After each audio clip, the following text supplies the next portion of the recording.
আজকে আমার সাথে কে আছে জানো তোমরা? ফেসবুক সেলিব্রিটি না, মানে চারপাশে থানাকা মাস্কের এত এত ঝড় তুফান দেখে আমিও শেষমেশ পারচেস করে ফেললাম এই ভাইরাল প্রোডাক্ট। প্যাকেজিংটা উপরে অরেঞ্জ থাকবে, ভিতরে এরকম একটা লোশন থাকবে এবং এটার টেক্সচার অবশ্যই অনেক ক্রিমি টেক্সচারের একটা মাস্ক হবে এটা। তো মেকআপটা রিমুভ করার পরেই হচ্ছে আমার স্কিন কন্ডিশন খুবই ট্যান হয়ে গেছি আমি। আর এই হচ্ছে মাস্কটা, যেটা এখন আমি তোমাদেরকে বানায় দেখাবো। এখানে আমি জাস্ট একটুখানি পানি মিক্স করলাম অ্যান্ড হয়ে গেল। এটা বানানো অনেক ইজি এবং অ্যাপ্লাই করাও যদি 100% অথেন্টিক হয়।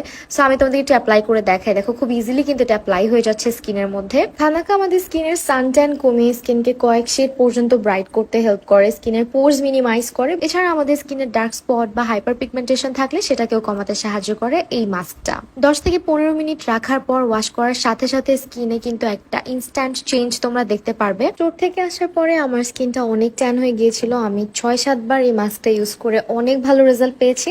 সো আমি এটা হাইলি রিকমেন্ড করবো, আমার কাছে তো এটা অনেক ভালো লেগেছে। মাস্ক ইউজ করার পরে অবশ্যই একটা ময়শ্চারাইজার ইউজ